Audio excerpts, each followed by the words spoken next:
Terus berjuang, jangan berhenti untuk wujudkan semua mimpi-mimpi, karena sebuah perjalanan ini harus dilewati.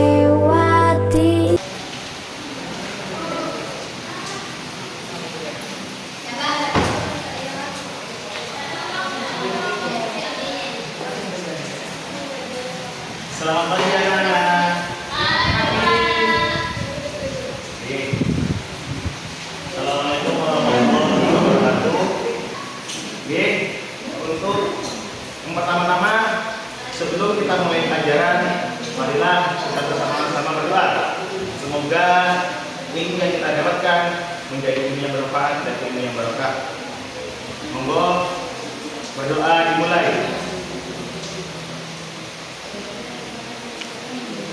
Selesai. Baik, anak-anakku sekalian, pada pagi hari ini Bapak akan sedikit menerangkan pelajaran yang pertama ini adalah yaitu tentang fikih. Teman-teman semuanya sudah siap ya mengawali pagi hari ini dengan ceria. Oke. Yang pertama yaitu Bapak akan menjelaskan tentang, lihat di layar, yaitu pengertian tentang hadas dan najis. Seperti apa hadas dan najis itu? Baik, yang pertama adalah pengertian hadas. Di sini dijelaskan anak-anak bahwasanya hadas adalah keadaan yang tidak suci pada seorang muslim yang menyebabkan ia tidak boleh melakukan beberapa ibadah. Seperti apa saja? Di situ dijelaskan ada sholat, ada tawaf, membaca Al-Quran, dan yang lain-lain. Jadi hadas adalah keadaan tidak suci bagi seorang muslim yang tidak bisa melaksanakan ibadah. Nah, di sini di materi selanjutnya adalah jenis-jenis hadas. Nah, di sini ada hadas apa saja? Yaitu hadas terbagi menjadi dua jenis. Hadas yang pertama adalah hadas besar dan hadas yang kedua adalah hadas kecil. Di situ Bapak gambarkan bahwasanya hadas besar itu menggunakan gambar orang mandi. Yang artinya apa? Hadas besar itu bisa disucikan dengan cara mandi. Sedangkan yang gambar sebelah Bapak beri yaitu hadas kecil dengan gambar orang yang sedang berwudu. Yang artinya apa? Cara mensucikan hadas kecil adalah dengan cara berwudu atau cukup dengan berwudu saja, tidak usah dengan mandi. Baik, selanjutnya adalah pengertian dari hadas kecil. Apa sih Pak hadas kecil itu? Ini perlu anak-anak ketahui semua bahwasanya hadas kecil adalah keadaan yang tidak suci bagi seseorang yang dapat disucikan dengan wudu atau tayamum. Ya, dengan wudu atau tayamum itu sudah cukup mensucikan hadas kecil. Kita tidak usah mandi, kita tidak usah yang lain dengan wudu dan tayamum itu. Wudu digunakan ketika ada air. Kalau tayamum digunakan ketika tidak ada air.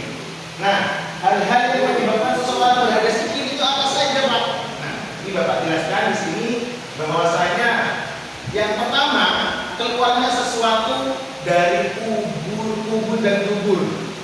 Artinya keluarnya sesuatu dari dua lubang, yaitu di lubang depan dan lubang belakang. Contohnya yang sering kita ketahui adalah ketika buang air kecil dan ketika kita buang air besar. Ketika kita melakukan itu, otomatis kita sudah tidak suci. Bagaimana cara mensucikannya dari hadas itu? Yaitu dengan cara berwudu. Baik, selanjutnya adalah bersentuhan kulit antara laki-laki dan perempuan. Bersentuhan kulit antara laki-laki dan perempuan. Jadi yang dimaksud ini adalah kulit yang saling bersentuhan tanpa adanya penghalang. Gimana Pak kalau kita megang bajunya? Gak apa-apa, karena ada penghalang. Tapi kalau ini ada penghalang, selama laki-laki dan perempuan itu bukan mahram, maka itu adalah menyebabkan hadas kecil. Lanjutkan, anak-anak.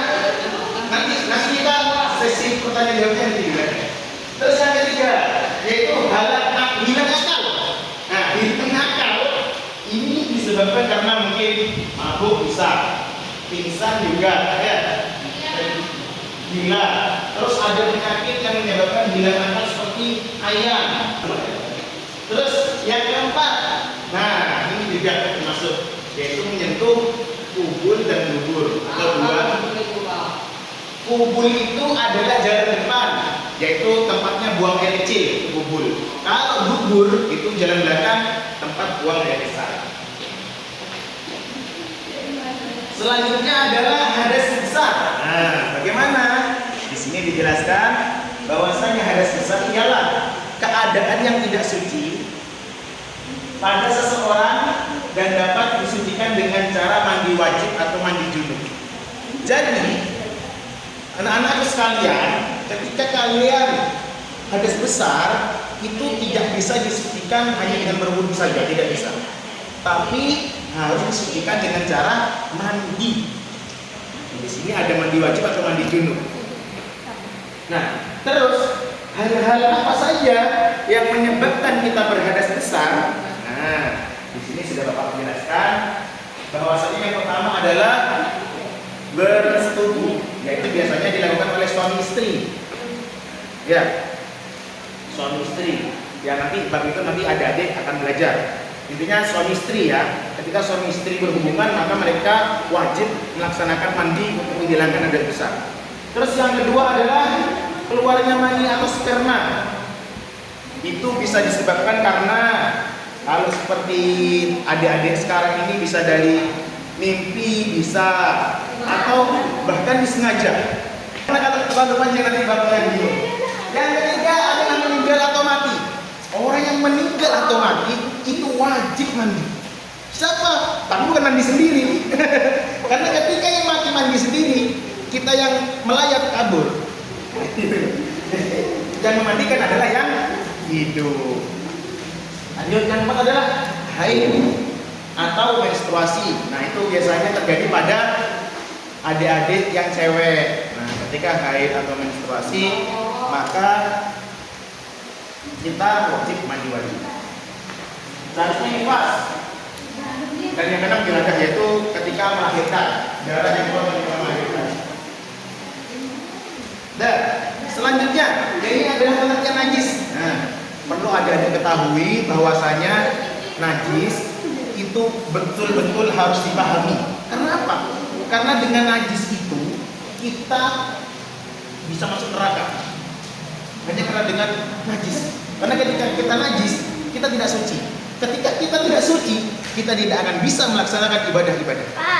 Ini najis yang telah ditetapkan hukumnya. Ada yaitu apa? Ada darah, ada nanah, ada semua jenis-jenis bangkai, anjing dan semua keturunannya, babi dan semua keturunannya. Ada beberapa jenis bangkai yang tidak najis.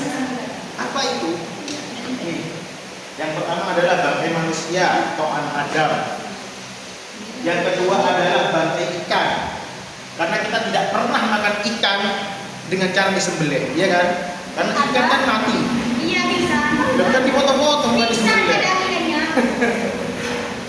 Yang ketiga adalah bangkai kurban, Pak. belalang. Oke. Nah, di sini selanjutnya adalah jenis-jenis najis. Najis dalam hukum fikih itu terbagi menjadi tiga. Yang pertama adalah najis mukhafafah, yaitu najis ringan. Yaitu yang kedua adalah najis mutawassithah atau najis sedang, dan yang ketiga adalah najis mughalladah atau najis berat. Pertama adalah najis mukhafafah atau najis ringan. Najis mukhafafah adalah najis itu yang terjadi pada bayi laki-laki yang belum umur 2 tahun, belum makan apa-apa kecuali ASI. Kencingnya itu najis mukhafafah. Cara mensucikannya bagaimana? Hanya cukup dilap saja. Itu najis ringan. Ini berlaku hanya untuk bayi laki-laki ya, tidak untuk orang bayi perempuan. Yang kedua adalah najis sedang. Najis jidat itu banyak mutawasitoh, seperti kotoran ayam, kotoran hewan, darah anak tadi. Dan yang ketiga adalah najis mughalladhah atau najis berat. Najis mughalladhah atau berat itu adalah najis yang keluarnya dari anjing dan babi.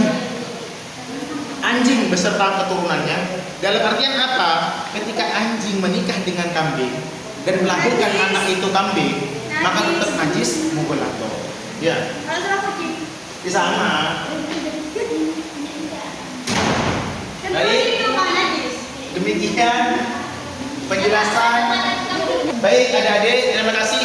Demikian sedikit materi yang Bapak sampaikan untuk hari ini. Semoga pada hari ini kita dapat ilmu yang barokah dari apa yang Bapak jelaskan dari tadi.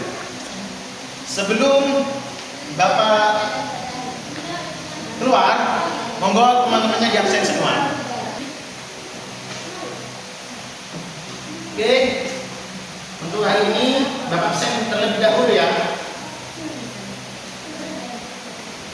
Siti Maimunah, Isi Pak.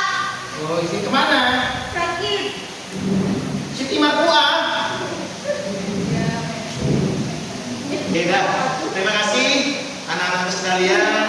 Semoga pelajaran pada pagi hari ini kita mendapatkan manfaat dan barokahnya. Ya. Mungkin itu yang dapat Bapak sampaikan. Kita lanjutkan ke pertemuan yang selanjutnya. Bapak akhiri. Assalamualaikum warahmatullahi wabarakatuh.